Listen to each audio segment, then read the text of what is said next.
하나님은 영이시니 예배하는 자가 영과 진리로 예배할지니라.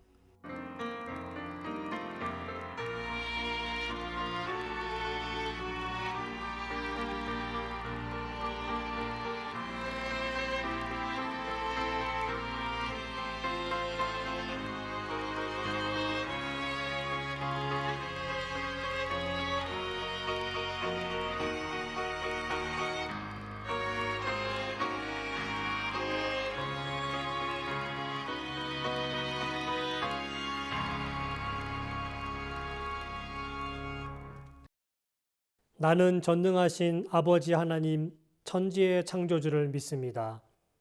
나는 그의 유일하신 아들 우리 주 예수 그리스도를 믿습니다.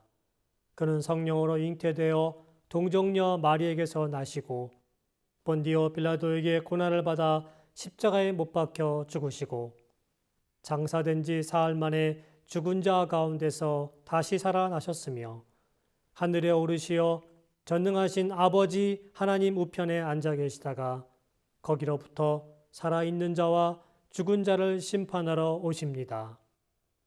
나는 성령을 믿으며 거룩한 공교회와 성도의 교제와 죄를 용서받는 것과 몸의 부활과 영생을 믿습니다. 아멘.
요한 13장 1절에서 3절의 말씀으로 함께 나누려고 합니다.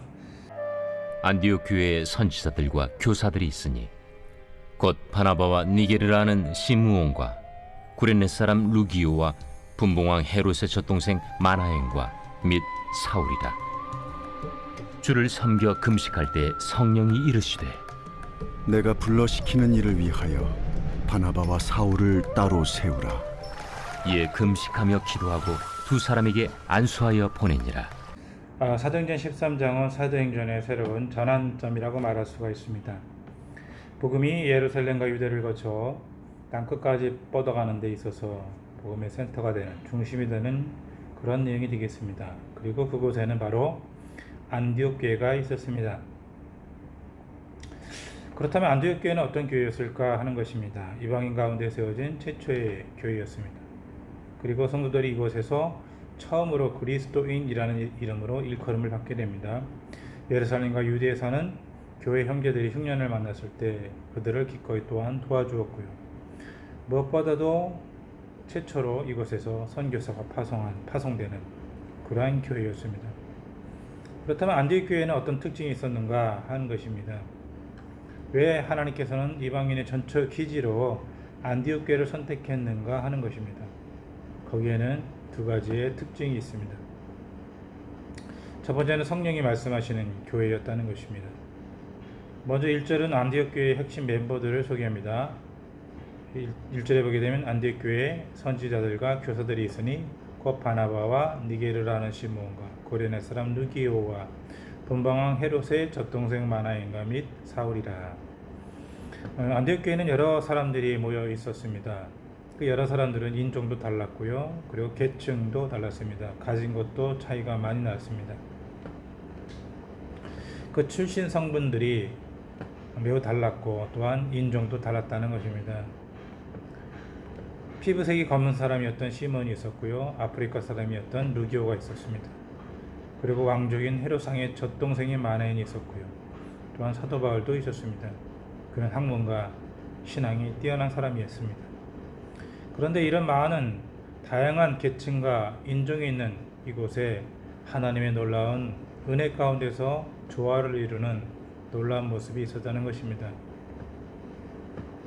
여러분, 우리가 기억해야 될 것은 예수님이 이 땅에 오신 것은 사람 사이에서 존재하고 있는 인종적인 것들과 계층과 문화적인 장벽들을 깨뜨리고 있었다는 것을 우리는 기억해야 됩니다. 이것이 바로 진정한 교회의 모습 중에 하나이다라고 그렇게 볼 수가 있습니다. 여러분, 교회 안에서 우리는 하나가 됩니다. 그런데 그것은 어떤 힘에 의해서, 계층에 의해서, 어떤 한 존재에 의해서 하나가 되는 것이 아닙니다. 그 모든 것들이 깨어지고 새롭게 만들어지는 것입니다. 그래서 그 사람이 높든지 그 사람이 많든지 그 사람이 없든지 모자라든지 지식과 지혜가 부족할지라도 그 모든 장벽들이 무너지고 예수 그리스도 안에서 가족과 같은 하나가 된다는 것입니다. 여러분, 가족의 특징이 무엇입니까? 가족에는 계급이 없습니다. 가족에는 내가 이것은 내 것이다 라고 그렇게 말할 수 있는 것이 없습니다. 모든 장벽들이 깨어지는 것입니다. 그것이 바로 교회의 진정한 모습이라는 것입니다. 그러니까 교회 안에서 어떤 누군가에 의해서 그 사람이 힘이 있고 가진 것이 많고 지식이 많고 그래서 그 사람을 중심으로 해서 모든 것들이 이루어지는 것이 아니라는 것을 우리는 기억해야 된다는 것입니다. 그것은 바로 결코 잘못된 올바르지 못한 모습이다라는 것을 우리는 알아야 된다는 것입니다. 그러면서 가장 교회를 교회되게 하는 것이 무엇인가 하는 것입니다. 여러분, 모든 장벽들을 깨뜨리는 가장 기본적인 곳에는 바로 예배가 있다는 것입니다. 2절에 보게 되면 주를 섬겨 금식할 때에 성령이 이르시되 내가 불러 시키는 일을 위하여 바나바와 사울을 따로 세우라 하시니. 여러분, 여기서 주를 섬겨라는 표현이 있는데 이것은 바로 예배를 의미하는 것입니다. 섬긴다는 말에는 예배한다라는 뜻이 있는 것이죠. 여러분, 교회는 예배를 잘 드리는 곳이 되어야 합니다. 예배에 최선을 다해야 된다는 것입니다. 예배에 목숨을 걸고 드릴 때 그 예배로부터 놀라운 역사들이 나타날 수 있다는 것입니다. 그런 예배에 집중할 때 안디옥 교회는 어떤 일이 생겼습니까? 하나님의 음성을 듣게 되는 것입니다. 성령이 이르시되 내가 불러 시키는 일을 위하여 바나바와 사울을 따로 세우라. 하나님께서 놀라운 은혜를 주시는데 그것은 무엇인가 하면은 성령께서 말씀하시기를 일꾼들을 따로 세워라. 안디옥 교회는 누가 말하는 곳입니까? 사람이 말하는 곳이 아니었다는 것입니다. 하나님이 말씀하시는 것, 성령이 운행하시는 곳이었다라고 그렇게 볼 수가 있는 것입니다. 여러분, 올바른 예배를 드리고 난 이후에 올바른 예배의 끝에는 무엇이 남습니까? 사람의 이야기가 남지 않습니다. 하나님의 이야기가 남고 하나님의 말씀이 남고 하나님의 역사가 남는 것입니다. 예배를 잘 드렸는데 사람의 이야기가 들리고 사람의 다툼이 일어나고 사람 간에 그런 의견들이 충돌된다면 예배를 잘못 드린 것입니다. 예배를 잘 드리고 나고 예배의 은혜가 있는 곳에는 반드시 하나님의 말씀만이 나타나는 것이고 하나님의 음성만이 들리는 것이고 그 음성에 따라 움직이는 것입니다. 그래서 두 번째, 바로 이 교회의 특징은 성령의 음성에 순종하는 교회였다는 것입니다. 안디옥 교회는 바나바와 사울을 따로 세웁니다. 왜 그렇습니까? 성령의 요청이었기 때문에 그렇습니다. 이에 금식하여 기도하고 두 사람에게 안수했다라고 말합니다. 여러분, 예배를 통해서 깨닫는 것은 무엇입니까? 말씀의 은혜인 것이고 그 말씀에 순종하는 것이고 금식하며 기도하는 것입니다. 모든 것들이 말씀으로 시작하고 예배를 시작해서 그 끝은 기도와 순종으로 나타나는 것입니다. 이것이 바로 바나바와 바울을 세워서 선교사로 파송하는 중요한 핵심의 내용인 것입니다. 그리고 그들을 이제 전도자로 만들어서 파송하게 됩니다. 여러분, 안디옥 교회는 기도하는 교회였습니다. 금식과 기도를 통해서 교회를 움직이는 가장 강력한 그런 원동력이 있었던 교회인 것입니다.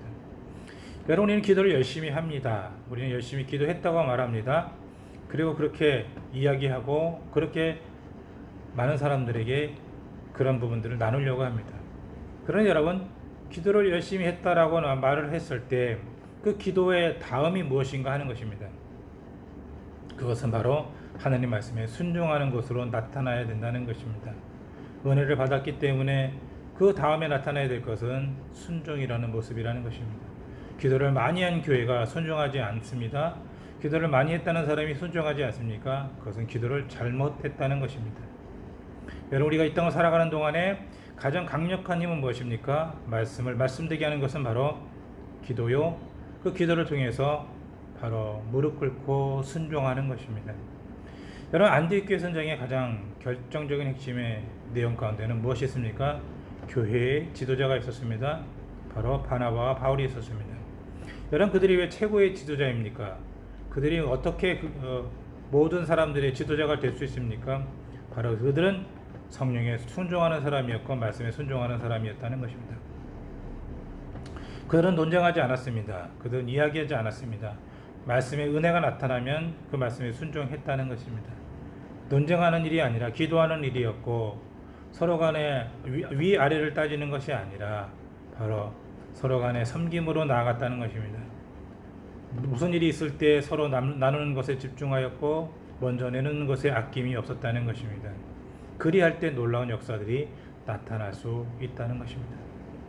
결론적으로 말씀드린다면은 한국 교회를 바라볼 때 우리의 모습이 어떠해야 하는가를 잘 보여주고 있다는 것입니다. 첫 번째는 예배하는 곳이어야 됩니다. 다른 불순물들이 섞여지는 곳이 교회가 아니라는 것입니다. 그리고 두 번째는 그 예배 후에 하나님의 말씀만이 남는 곳이 교회라는 것입니다. 인간의 생각과 인간의 주의와 사람들 간의 벽이 무너져 버리고 오직 말씀만이 살아있는 것이고 그 말씀에 순종하는 공동체라는 것입니다. 그리고 그 다음에 무엇을 해야 됩니까? 바로 그 순종의 핵심에는 복음 증거가 있어야 된다는 것입니다. 오늘도 우리 예수님께서 말씀합니다. 땅끝까지 이르러 내 증인이 되라. 하나님께서는 이스라엘만이 아니라 온 세계에 나가서 복음을 증거하라고 합니다. 왜 그렇습니까? 온 세계가 다 내게 속하였기 때문이라고 말씀하는 것입니다. 민족도 내 것이고 나라도 내 것이고 그리고 모든 사람들이 내 백성이라고 말합니다. 그리고 그 모든 사람들이 제사장의 나라가 될 것이다 라고 말하고 내 소유가 될 것이다 라고 그렇게 말씀하고 있는 것입니다. 여러분, 우리는 먼저 생각해야 될 것은 예배해야 됩니다. 그리고 그 예배 가운데 말씀하시는 말씀에 귀를 기울이며 오직 예배 후에 말씀만이 남는 것이고 그 말씀을 이루어드리기 위해서 우리는 기도하는 것이고 그 기도 이후에는 바로 순종이 있는 것이고 그리고 그 순종의 핵심에는 복음 증거가 있다는 것을 기억하면서 우리 하나님께서 쉬지 않고 복음을 증거하시고 말씀을 증거하시는 것처럼 우리 역시도 선교의 대열에 뛰어들어야 될 것입니다. 기도하겠습니다. 오늘 말씀을 통하여서 안디옥 교회가 어떤 교회인지를 생각해 봅니다. 은혜가 넘치고 말씀이 넘치는 교회였고 오직 하나님 말씀만이 넘쳐나는 것이었고 모든 장벽이 깨어진 것이었고 그리고 그 말씀을 붙잡고 기도하며 순종하였던 교회라는 것을 깨닫게 됩니다. 우리의 삶에 있어서 마찬가지입니다. 우리의 삶 가운데 말씀만으로 나아갈 수 있도록 도와주시고 그 말씀에 귀를 기울이고 순종할 수 있도록 주님 붙잡아 인도하여 주시옵소서. 우리의 삶 가운데 주님께서 함께해 주시고 가정과 직장과 사업장을 지켜주시고 우리의 사역 가운데 함께해 주시고 우리 자녀들을 하나님께서 축복하여 주시며 우리의 삶의 모든 부분이 주께 온전히 나아갈 수 있는 믿음의 삶을 살 수 있도록 주님 도와 주시옵소서. 예수 그리스도의 이름으로 감사하며 기도드립니다. 아멘.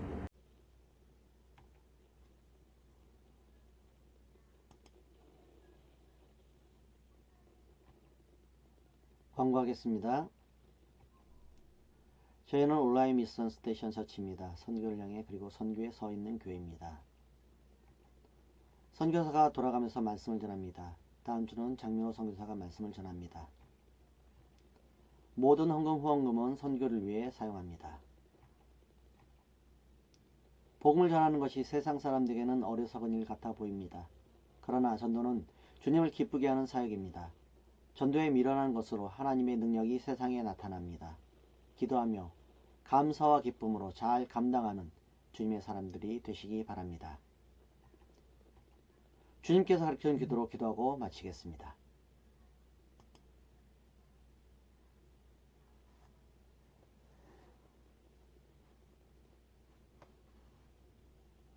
주기도문. 하늘에 계신 우리 아버지, 아버지의 이름을 거룩하게 하시며 아버지의 나라가 오게 하시며 아버지의 뜻이 하늘에서와 같이 땅에서도 이루어지게 하소서. 오늘 우리에게 일용할 양식을 주시고 우리가 우리에게 잘못한 사람을 용서하여 준 것 같이 우리 죄를 용서하여 주시고 우리를 시험에 빠지지 않게 하시고 악에서 구하소서. 나라와 권능과 영광이 영원히 아버지의 것입니다. 아멘.